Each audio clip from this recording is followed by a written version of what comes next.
दिवाली का त्योहार आया है और इस बार दिवाली का त्योहार जम्मू कश्मीर के युवाओं के लिए एक बड़ी खबर लेकर आया है। वो बड़ी खबर कुछ इस प्रकार है कि सकीना इत्तू ने, जो कि हाल ही में अभी मंत्री बनाई गई हैं और कार्यभार संभालने के बाद उन्होंने ये कहा है कि चीफ मिनिस्टर उमर अब्दुल्ला की तरफ से इस बात का पूरा ध्यान रखने के आदेश दिए गए हैं, निर्देश दिए गए हैं कि इस बार जम्मू कश्मीर के युवाओं की अनएम्प्लॉयमेंट की समस्या को जल्द से जल्द दूर किया जाए। ऐसे में दूसरी तरफ ये भी देखने को मिला कि जेकेपीएससी का रिजल्ट भी आ गया, तो कहीं ना कहीं जितने भी युवा हैं उनके लिए ये दिवाली शुभ हुई है। इस पर बातचीत करने के लिए मेरे साथ इस वक्त सीनियर जर्नलिस्ट सोहेल काजमी हैं। सर, किस नजर से देखते हैं दिवाली का? एक तरफ त्योहार है, दूसरी तरफ युवाओं के लिए रिजल्ट भी आ गए हैं, तो किस नजर से देखते हैं इसको? साक्षी मैम, आपका बहुत बहुत शुक्रिया और आपको बहुत बहुत दिवाली की हार्दिक शुभकामनाएं। और मेरे भाई जो आपके कैमरामैन हैं, इनको भी बहुत बहुत शुभकामनाएं। पहले तो जो आपने अपने इंट्रो में कहा कि उमर अब्दुल्ला साहब ने ऐसे बोला है, उमर अब्दुल्ला साहब चुने चुनाए हुए लीडर हैं। जम्मू कश्मीर में एक असेंबली इंस्टॉल हो गई है। 90 आपके लेजिस्लेटर्स आज जम्मू कश्मीर की देखरेख करेंगे उमर रेड सरकार में। और ऐसा बयान सकीना इत्तू भी मेरी बहन की तरह है, उन्होंने ऐसा बयान दिया है, हम सब उसका वेलकम करते हैं। और नेचुरली संभाविक तौर पे जब सरकार चुनी हुई लोगों की मर्जी की आती है तो वो लोगों के हितों की बात करती है। और चीफ मिनिस्टर जो है बड़े मैच्योरली और बड़े डिग्निफाइड तरीके से जम्मू कश्मीर को चलाएंगे। इससे पहले भी वो चीफ मिनिस्टर रहे हैं और आज के उमर अब्दुल्ला में और तब के उमर अब्दुल्ला में जमीन आसमान का फर्क है। वो जम्मू कश्मीर की निटी ग्रिटीज को जानते हैं और मरकज के साथ तालमेल के साथ वो जम्मू कश्मीर को अच्छी तरह रन करेंगे, इसकी मुझे पूरी उम्मीद है। और इंशाल्लाह आने वाले दिनों में जितनी भी वैकेंसीज हैं, जो उनका वादा है, जो मैनिफेस्टो में नौकरियों का वादा उन्होंने किया है 1 लाख, वो जरूर पूरा करेंगे और लोगों की उम्मीदों पे पूरा खरा उतरेंगे। सर, दूसरी तरफ कई तरह की उम्मीदें लगाई जा रही हैं क्योंकि स्टेटहुड को लेकर दरवाजा खटखटाया गया है सेंटर का। हमने पिछले दिनों देखा कि जो रेजोल्यूशन पास किया गया था उमर कैबिनेट में, जो कहता है कि जम्मू कश्मीर को स्टेटहुड मिलना चाहिए, उसका एक ड्राफ्ट लेकर उमर अब्दुल्ला होम मिनिस्टर से भी मिलते हैं, प्रधानमंत्री से भी मिलते हैं। क्या लगता है आपको कि इस बार दिवाली का एक और तोहफा अभी ऑन द वे है स्टेटहुड को लेकर? क्योंकि कई तरह की धारणाएं लगाई जा रही है कि नवंबर के एंड तक जम्मू कश्मीर को स्टेटहुड मिल सकता है। भगवान करे, अल्लाह करे कि स्टेटहुड, क्योंकि कोई भी स्टेट या कोई भी खिता जो है डिमोट नहीं होना चाहता। हम डिमोट हुए हैं। आर्टिकल 373(5) पे तो भारतीय जनता पार्टी का मैनिफेस्टो था, इरोड हो गया, ऑनरेबल सुप्रीम कोर्ट का डिसीजन आ गया, मैं उस पर चर्चा नहीं करता हूं। लेकिन डिमोशन कोई नहीं चाहता है और स्टेटहुड अपने जम्मू कश्मीर यूनियन टेरिटरी की ग्लोरीफाई करेगी, बढ़ाएगी। और उसके लिए हर पार्टी, हर बंदा ये चाहता है कि जम्मू कश्मीर को स्टेटहुड मिले और जम्मू कश्मीर का वो स्टेटस बहाल हो और जिस तरह का स्टेटस पहले का था। और जम्मू कश्मीर हिंदुस्तान का ताज था, है और रहेगा और वो ताज चमकता हुआ रहना चाहिए।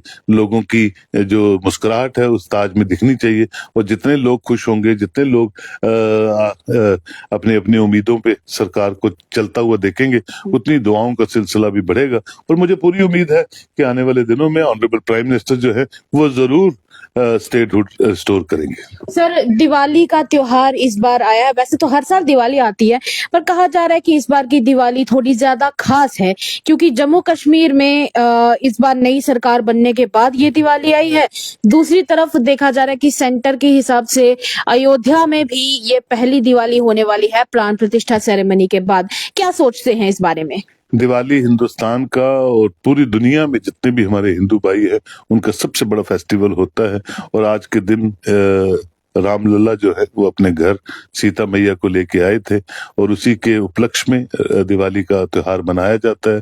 और वो खुशी, और आपने देखा कि पूजा पाठ इतना होता है इस दिन पे कि सारे दरवाजे खुले रखते हैं कि लक्ष्मी हर घर में प्रवेश करेगी, घरों के मुकद्दर बदल जाएंगे। तो हम सब भी हिंदुस्तान की उस सभ्यता के साथ जुड़े हुए हैं। हम सब भी दुआएं करते हैं कि दिवाली का जो अवसर है वो अच्छे से अच्छे ढंग से मनाया जाए और हम एक दूसरे को ग्रीट करें दिवाली के इस पावन अवसर पर और हिंदुस्तान खिलता हुआ गुलदस्ता खिलता रहे और हम सब आगे बढ़ते रहे। तो दिवाली जरूर, क्योंकि वो एक बड़ी लॉन्ग पेंडिंग इशू था जो ऑनरेबल सुप्रीम कोर्ट से अयोध्या का जो जजमेंट था वो आया और उसके बाद जिस तरह से सरकार ने उसको बनाया, तो मुझे लगता है सबसे ज्यादा खुशी अयोध्या में रहने वाले जो मुसलमान भाई है आगे पीछे उनको है। और फाइनली एक जो रिफ्ट थी वो खत्म हो गई और जिस तरह का प्राण प्रतिष्ठा की बात आप कर रही है वहां पे और जिस तरह के मैं विजुअल्स देख रहा हूँ, जिस तरह का अयोध्या को सजाया गया है, जो मैं नेशनल चैनल्स पे भी डिबेट्स पे कहता हूँ, वो इंडिकेट करता है हिंदुस्तान के कल्चर को, हिंदुस्तान की सभ्यता को, हिंदुस्तान की आपसी रवादारी को, हिंदुस्तान की मोहब्बत को, हिंदुस्तान के अपने पूर्वजों और अपने देवताओं और अपने कुल देवताओं की तरफ अपनी वाबस्तगी को। और मुझे लगता है यही सेंस है हिंदुस्तान की, जो हिंदुस्तान को आगे लेने में बड़ी सक्षम रहती है, और हम आगे बढ़ रहे हैं। ये सब हमारे अल्लाह, भगवान, श्री राम, सबकी दुआओं से हिंदुस्तान फल फूल रहा है, और हमें पूरी उम्मीद है इसी तरह हम फलते रहेंगे और ये गुलदस्ता खिला रहेगा। जाते जाते मेरा आखिरी सवाल रहेगा कि दिवाली है, लोगों को आखिर में विश करते हुए क्या कहेंगे, और दूसरी तरफ हमें पर्सनल तौर पर त्योहार मनाते हुए ऐसा क्या करना चाहिए जिसकी वजह से दूसरों को भी खुशी में, दूसरों की खुशी में भी हम कंट्रीब्यूट कर सकें? बहुत अच्छा सवाल है आपका। सबसे इम्पोर्टेंट त्योहार वही होता है जब हमने डाउन ट्रोडन गरीब लोगों को भी अपनी इस खुशी में शामिल करें, जिनके पास ज़राए नहीं है उनको भी हम मदद करें कि वो भी अपना घर में दिवाली को अच्छी तरह मनाएं। जो हिंदुस्तान का जो कल्चर है, एक दूसरे का हाथ पकड़ के हर त्योहार में शिरकत करना, उस रवायत को आगे बढ़ाते रहें।